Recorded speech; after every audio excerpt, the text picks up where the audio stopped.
Good morning students. असी redemption of debenture chapter start किया सी, जिहदे विच मैं तुहानू क्वेश्चन नंबर 1, 2 एंड 4 करवा चुकी हाँ। और जिहड़े क्वेश्चनस असी कीते सी उहदे विच कंपनी डिवेंचर्स रिडीम कर रही सी आउट ऑफ द कैपीटल। और जदों कंपनी डिवेंचर्स रिडीम करती है आउट ऑफ कैपीटल, तो मैं तुहानू दस्सिया सी कि कंपनी नू जिन्ने भी डिवेंचर्स रिडीम करने ने, जो उन्हां दी फेस वैल्यू आ ਉਹਦਾ 25% ਜਿਹੜਾ ਆ DRR ਕ੍ਰੀਏਟ ਕਰਨਾ ਪੈਂਦਾ ਆ।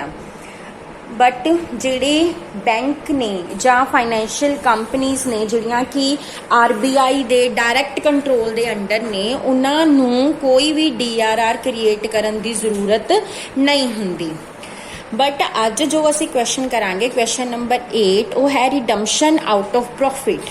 जदों redemption students out of profit की जाती है, उस केस दे विच 100% DRR क्रिएट किया जाता है।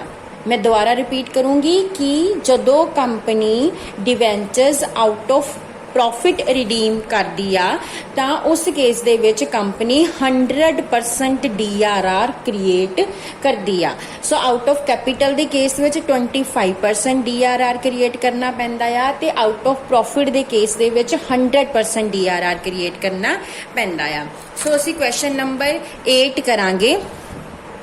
X limited had 8,09,000 debenture due to be redeemed out of profit on 1st October 2016 at a premium of 5%. The company had a debenture redemption reserve. हुण इस क्वेश्चन दे विच कंपनी कोल ऑलरेडी भी डिवेंचर रिडम्पशन रिजर्व है 4,14,000 pass the necessary journal entries at the time of redemption.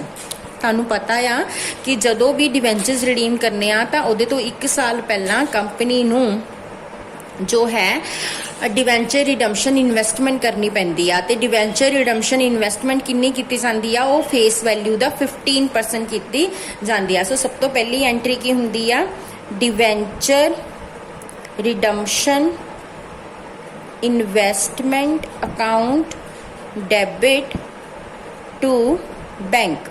हुण 8 लाख दे debentures ने, सो 8 लाख दा 15%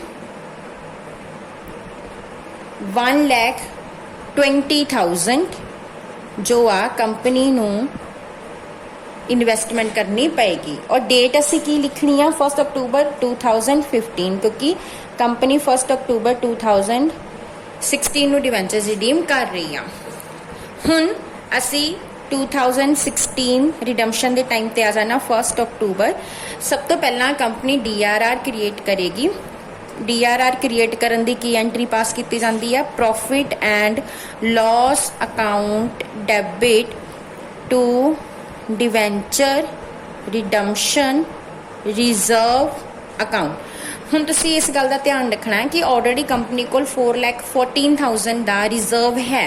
हुण क्योंकि इत्थे 100% DRR क्रिएट होना, सो 8 लाख का 100% यानी कि कंपनी ने कोल total debenture redemption reserve 8 lakh का होना चाहिए आ। बट ऑलरेडी साडे कोल 4,14,000 का रिजर्व है। सो असी 8 लाख दे विचों 4,14,000 माइनस कर देंगे, साडे कोल बचेगा 3,86,000। सो कंपनी कितना रिजर्व क्रिएट करेगी? 3,86,000 का रिजर्व क्रिएट करेगी। हुण कंपनी अपनी इन्वेस्टमेंट बेच देगी। Bank account debit to debenture redemption investment account. हुण ये जिहड़ी इन्वेस्टमेंट असी 1,20,000 की कीती सी 1 साल पहला, वो कंपनी ने इत्थे बेच देनी आ।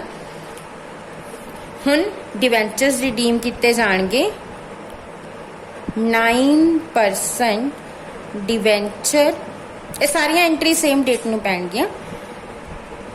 अकाउंट डेबिट, हुण इत्थे कंपनी जो डिवेंचर्स रिडीम कर लिया, डिवेंचर्स है 8 लाख दे, but company at a premium 5% premium ते रिडीम कर रही है। सो इत्थे असी लिखांगे premium on redemption account debit.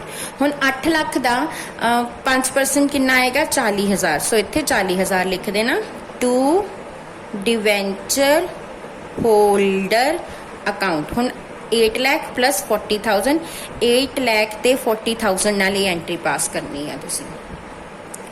उस तो बाद नैक्सट हुण असीं पेमेंट कर दांगे debenture holder account debit to bank account 8,40,000 की जिहड़ी आ पेमेंट करती जाएगी। सो इस तरह नाल ये क्वेश्चन सॉल्व हो गया। हुण असीं नैक्सट क्वेश्चन करते हैं, question number 9, redemption out of capital. हुण ये रिडम्पशन आउट ऑफ प्रॉफिट नहीं, आउट ऑफ कैपिटल आ। Balance of DRR, profit and loss given, discount on debenture given, payment in lump sum करनी आ। Following balances exist in the books of a limited company as on 1 April 2017। 12% debenture दिते हुए आ 4 लाख दे, debenture redemption reserve दिता होया 20,000, profit and loss account का balance दिता होया 1,50,000, डिस्काउंट ऑन डिवेंचर दिता होया 15,000, कैश एट बैंक हैगा आ 5,60,000, interest is a payable on 31st March 2018. It was decided to redeem all the debentures on 31st March 2018.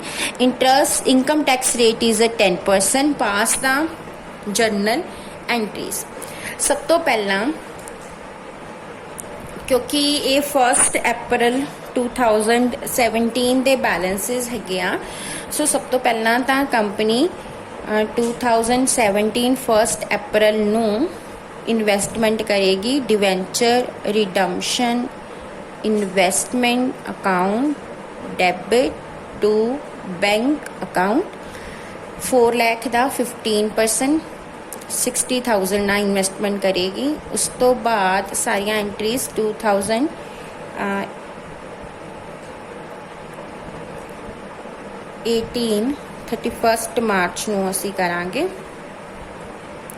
ਹੁਣ 2018 31 March ਨੂੰ ਸਭ ਤੋਂ ਪਹਿਲਾਂ DRR ਕ੍ਰੀਏਟ ਕੀਤਾ ਜਾਏਗਾ, profit and loss account debit to debenture redemption reserve account. हुण किन्ना करना DRR, ये आउट ऑफ कैपिटल आ 4 लाख का। आउट ऑफ कैपिटल के केस असी 25% DRR क्रिएट करते हैं, सो 4 लाख का 25% आएगा 1 लाख, और कंपनी को ऑलरेडी 20,000 का DRR है, सो 1 लाख चो 20,000 माइनस कर देंगे, असी हुण 80,000 का DRR क्रिएट करांगे। उस तो बाद कंपनी अपनी इन्वेस्टमेंट बेचेगी, bank account debit to debenture redemption investment account 60,000। हुण तुसीं देखो कि इस क्वेश्चन दे विच इंटरस्ट दी पेमेंट दी भी गल हुई है। Interest is a payable on 31 March 2018, so असी ये भी एंट्री पास करनी आ, interest on debenture account debit to debenture holder account.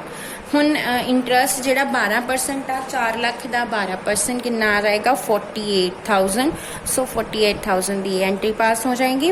उस तो इलावा डिस्काउंट ऑन डिवेंचर भी दिता होया आ इन्हां ने 15,000 का, सो हुण असी इनू राइट ऑफ कर दांगे। हुण असी एंट्री पानी आ profit and loss account debit to, हुण असी पहला तो डिस्काउंट राइट ऑफ करांगे to discount on debenture account. उस तो इलावा जिहड़ा असी इंटरस्ट डेबिट किया वो भी प्रॉफिट एंड लॉस में ट्रांसफर कर देंगे to interest on debenture account. हुण देखो डिस्काउंट दिता होया 15,000 का ते इंटरस्ट हैगा 48,000, सो 48,000 प्लस 15,000 63,000 जिहड़ा है वो असी P&L ਨੂੰ ट्रांसफर कर देना है। हुण असी की करना, फाइनली पेमेंट करनी है डिवेंचर्स ਨੂੰ 12% debentures account debit to debenture holder account. हुण 4 लाख के डिवेंचर्स ने, सो इत्थे असीं 4 लाख ना एंट्री पास कर देनी। उस तो बाद हुण पेमेंट करनी आ debenture holder account debit to bank account. हुण 4 लाख ही के देना आ, एक असीं 48,000 इंटरस्ट का भी देना आ, सो 4 लाख प्लस 4 लाख 48,000 दे नाल ये एंट्री पास कर देनी है। हुण जिन्ना DRR क्रिएट किया सारा आपां शिफ्ट कर देना कैपिटल रिजर्व नूं। DRR account debit to capital reserve account. हुण 20,000 का पहला सी, 80 का सी, होर किता 1 लाख। 1 लाख नाल ये एंट्री जिहड़ी आ वो पास होनी आ। सो इस तरीके दे नाल अगर साडे कोल ऑलरेडी बैलेंसिस हैगे आ ते असी इस तरीके नाल जर्नल एंट्रीज जड़ियाँ पास करनियाँ। सब तो पहला असी इन्वेस्टमेंट की, फिर असी DRR क्रिएट किया। साडे असी 25% के हिसाब नाल 1 लाख DRR क्रिएट करना सी, जिहदे विचों 20,000 ऑलरेडी क्रिएटेड आ, सो असी 80,000 होर कर लिया। फिर असी इन्वेस्टमेंट वेचती। हुण क्योंकि इत्थे इंटरस्ट की भी गल हुई सी कि इंटरस्ट पेएबल आ, सो असी इंटरस्ट की भी एंट्री पाई, interest on debenture to debenture holder. उस तो बाद उन्होंने ये भी कहा सी कि राइट ऑफ डिस्काउंट, डिस्काउंट नूं भी राइट ऑफ करना सी। सो असी नैक्सट एंट्री पाई profit and loss account debit to discount, discount भी राइट ऑफ किया ते इंटरस्ट ऑन डिवेंचर्स भी P&L नूं चार्ज कर दिता टू इंटरस्ट ऑन डिवेंचर लिख के।